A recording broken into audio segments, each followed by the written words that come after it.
Welcome everyone in Nigeria and the rest of the world. I am Gimba Omar and this is State of the Nation. On the screen right behind me, data feeds still coming through in one place simultaneously on all our social media platforms, channelstv.com and on youtube.com/channels. Well, be part of the show as we take a look at major stories still developing with tons of reactions coming through on it. Use the hashtag State of the Nation and tweet at _Gimba Omar.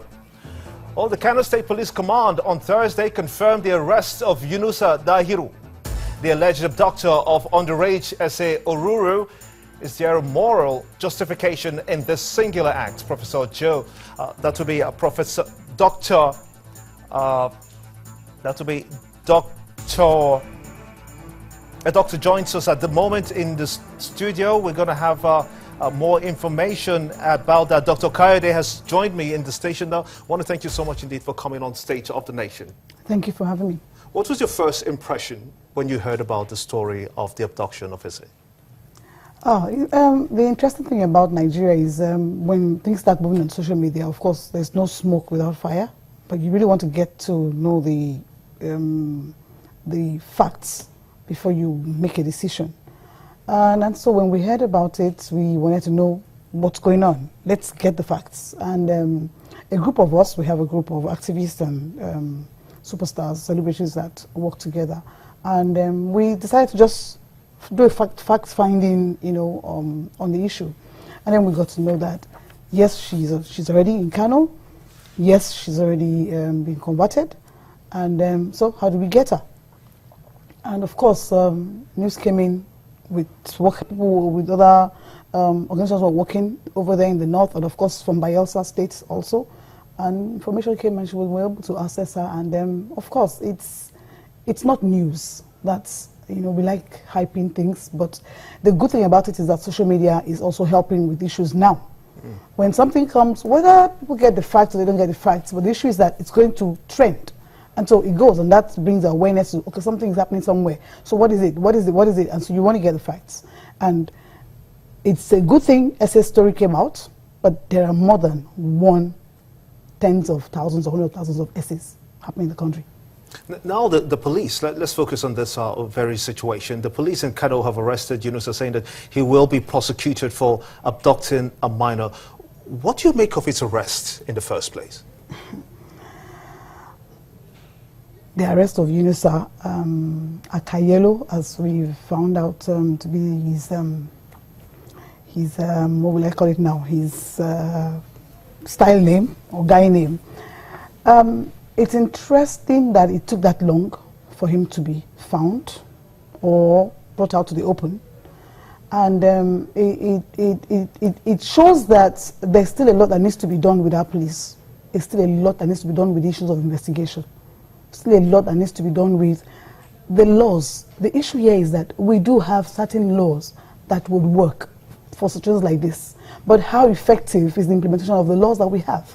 And then those who are supposed to be the ones who play the key role in law enforcement, there seems to be that problem with them being able to be on ground on time, and doing the right thing. So that's the issue with our police.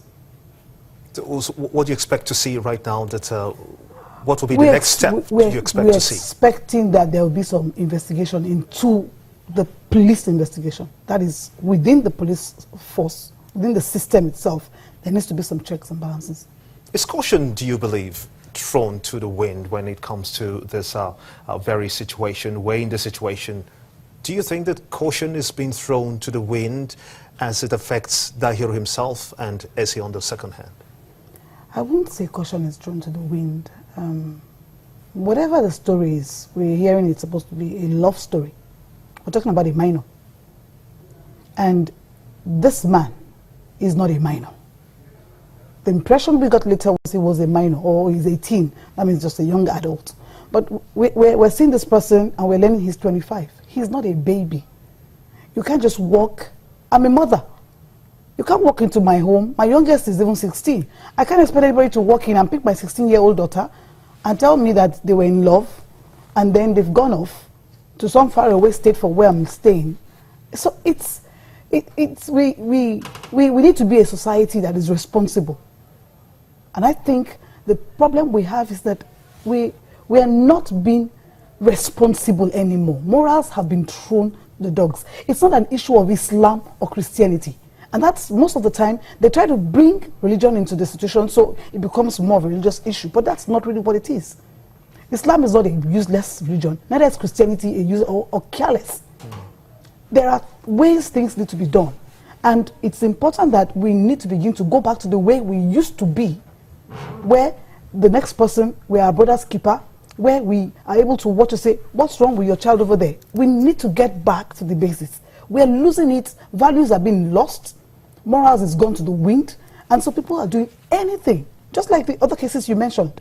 We're talking about another 13-year-old happening in Sokoto. We're talking about the people walking into a boarding house and picking 3 girls out of it. That's the economic situation. And so, and like I said, we have over 100,000 essays happening. And so what are we going to do as a country to make sure that we are safe? How does this, though, impact on Nigeria's quest to become a developed country by the year 2030? The major issue of security and economy cannot be divorced. Yeah, we know we're talking about economy. We want to have a balanced economy with Naira and all of that. And we want to be able to have export, and all the other things that's supposed to cause us to develop. But the issue, security, is one thing we keep undermining as a country. It takes everybody saying, I pray, to sleep safe. You wake up, you leave your home in the morning, you come back, your children went to school and they're back home. It's like, oh, thank God today, So it's an issue that we need to look into, the issue of security. There's no excuse that we are large. We have to find a way that will work for us. What should parents be doing now? For parents, it's time to take security issue seriously, to take safety and protection serious. In other words, whoever you're bringing into your home as a worker, you need to know, you need to have references of concerning them, and physical references. Not he had worked for so person. You need to have somebody that that can reference. Nobody comes into my home that I will not get a reference for.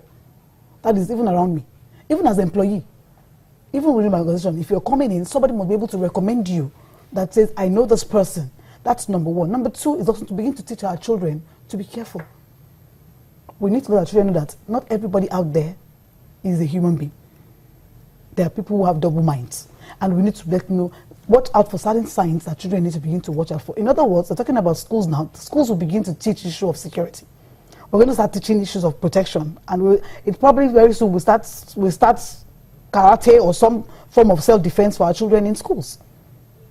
I want to thank you so much indeed, Dr. Olufemi Kayode, for speaking to us on State of the Nation. Thank you so much for having me. You're watching State of the Nation. When we come back, we'll have more discussions looking at the suspension of the machines that will read speed limits on cars. We'll be speaking to Oyeyemi Boboye. He is indeed the FRSC court marshal. That will be the Road Safety Agency. We'll be speaking to him in just a moment. Join us again.